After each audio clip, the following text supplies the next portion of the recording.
The richest woman in the city grabbed my arm and whispered, "Stay away from my son, or I'll destroy everything you love."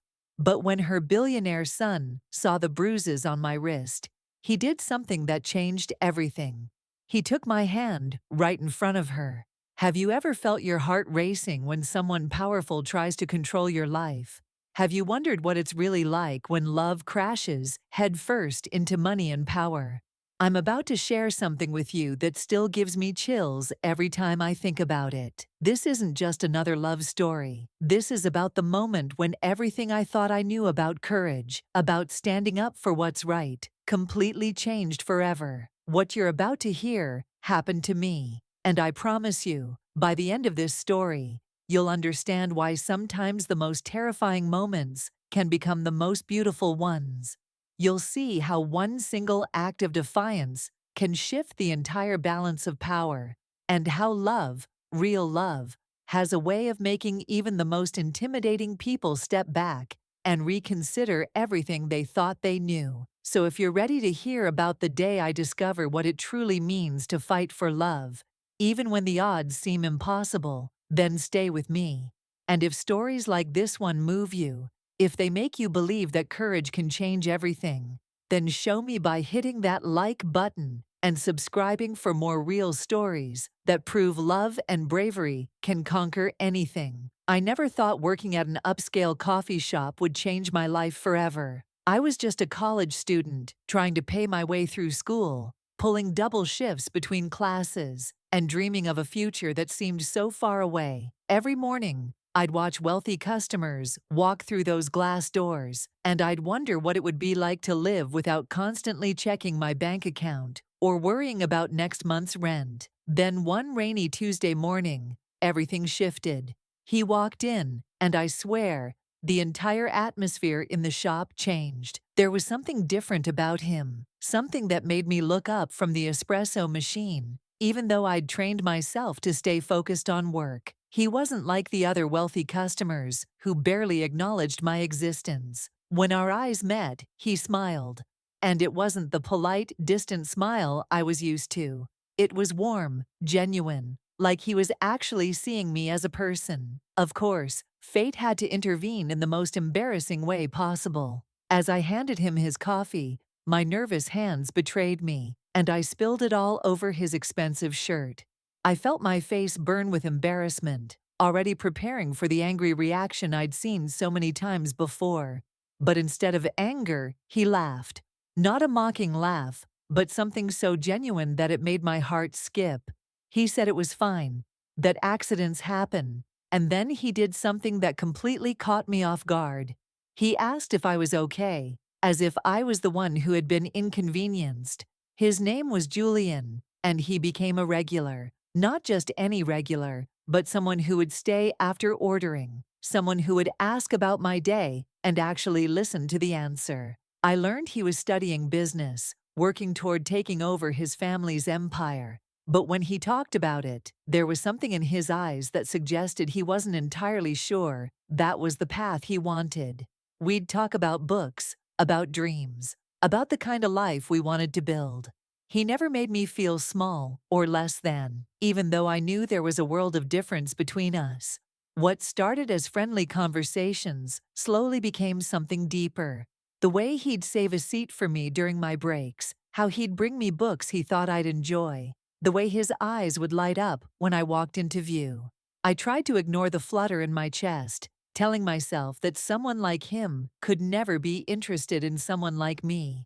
But sometimes, when he'd lean in close to help me with my homework, or when our hands would accidentally touch, I'd catch myself wondering if maybe, just maybe, fairy tales could be real. For 3 beautiful weeks, I lived in what felt like a dream. Julian and I had found our rhythm, our own little bubble, where class differences didn't matter, and the future seemed full of endless possibilities. I should have known it was too good to last. I should have realized that people like his family don't just let their precious heir fall for someone like me without a fight. The morning everything changed. I was humming while preparing the morning rush. I felt lighter than I had in years. carrying the secret warmth of Julian's growing affection like a treasure in my chest. Then she walked in. I didn't know who she was at first, but something about her presence made the entire coffee shop feel smaller, colder. She was elegantly dressed, perfectly composed,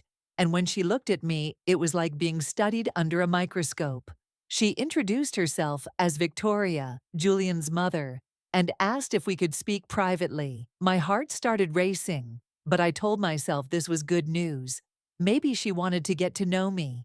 Maybe she approved of her son's new friend. How naive I was. The conversation that followed in that small back office will haunt me forever. Victoria's voice was calm, controlled, but her words cut through me like glass. She told me she knew everything about me, about my family, about our financial struggles. She'd had me investigated like I was some kind of criminal. Then came the ultimatum that made my blood run cold.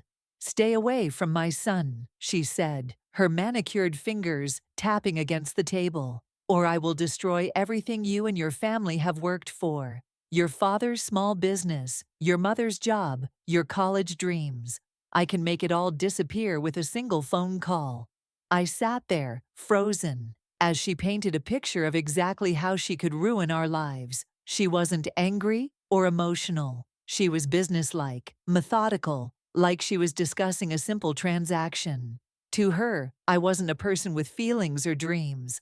I was just an obstacle to be removed. When she finished, she smiled that same cold smile and said, "I'm sure you understand.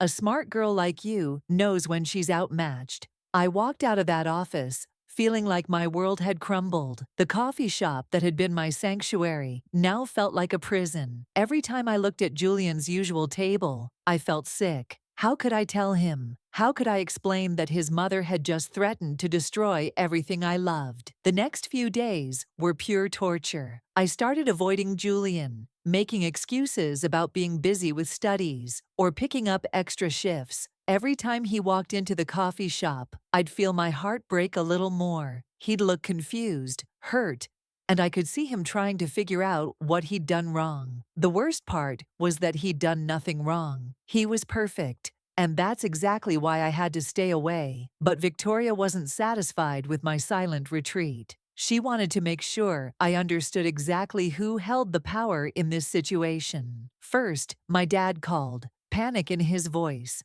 3 of his biggest clients had suddenly canceled their contracts, all within the same day. Then my mom's boss at the hospital started finding fault with her work, putting her on probation for mistakes she'd never made. It was like watching dominoes fall, and I knew Victoria was behind every single one. I tried to stay strong, telling myself I was protecting my family, but Julian wasn't giving up. He started leaving notes, asking if I was okay, begging me to talk to him. Each note felt like a dagger to my heart because I could see his genuine concern, his confusion, his pain. He even waited for me after my shift one evening, and the look in his eyes nearly broke my resolve. That's when Victoria decided to escalate things personally. She cornered me in the parking lot after my evening shift, and this time, she wasn't the composed businesswoman from before. She was furious that I hadn't completely disappeared from Julian's life. Her perfectly manicured nails dug into my arm as she grabbed me, her voice low and threatening. "I thought I made myself clear," she hissed, her grip tightening until I could feel bruises forming. "You're not good enough for him. You will never be good enough for him. Stop this pathetic game and disappear before I do something we'll both regret." When she finally let go, I stumbled backward, my arm throbbing with pain.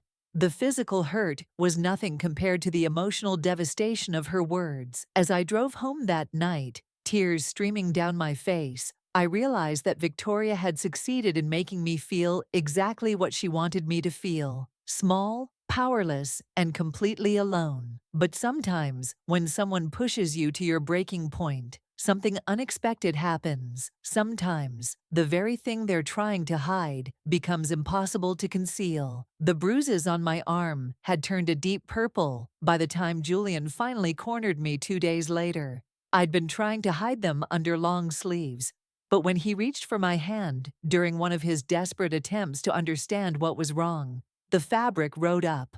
The moment his eyes landed on those dark marks, everything changed. His face went completely white, then flushed with an anger I'd never seen before. "Who did this to you?" he demanded, his voice shaking with barely controlled rage.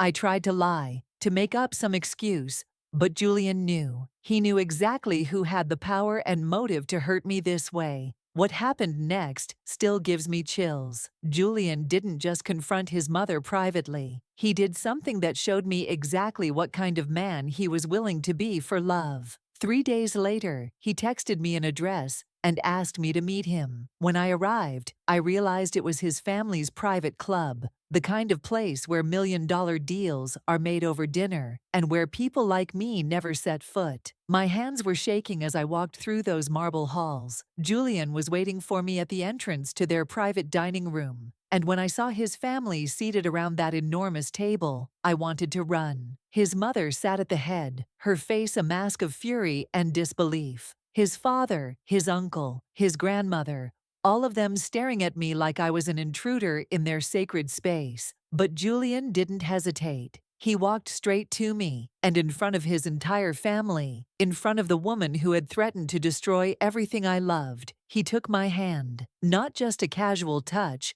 but a deliberate, unmistakable declaration. His fingers interlaced with mine, and he held on like he was anchoring me to safety. "This is the woman I love," he announced, his voice carrying across the silent room. "And if anyone in this family has a problem with that, if anyone thinks they can intimidate or hurt her, they'll have to go through me first." Victoria's face went ashen. I could see her struggling to maintain her composure in front of the family, but her carefully constructed control was cracking. Julian squeezed my hand tighter, and I felt something I hadn't felt in weeks. Hope. For the first time since this nightmare began, I wasn't facing this alone. The silence in that room lasted forever and felt like seconds at the same time. I watched Victoria's face cycle through shock, rage, and something I'd never seen before: defeat.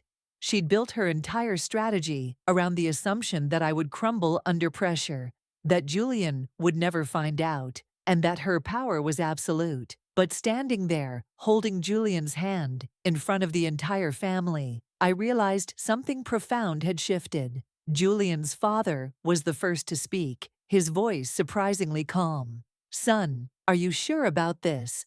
But there was no threat in his tone, no ultimatum. There was something that sounded almost like respect. Julian's answer was simple and unwavering. "I've never been more sure of anything in my life." The weeks that followed weren't easy. Victoria didn't give up immediately, but something fundamental had changed. Julian had drawn a line in the sand, and she knew that crossing it would mean losing her son entirely. Slowly, grudgingly, she began to pull back. The pressure on my family's business eased. My mother's job troubles mysteriously resolved themselves. Victoria was learning that some battles simply can't be won. The most beautiful part of this whole experience wasn't just that Julian stood up for me, though that meant everything. It was discovering that love really can make you braver than you ever thought possible. When Julian took my hand that day, he wasn't just protecting me from his mother.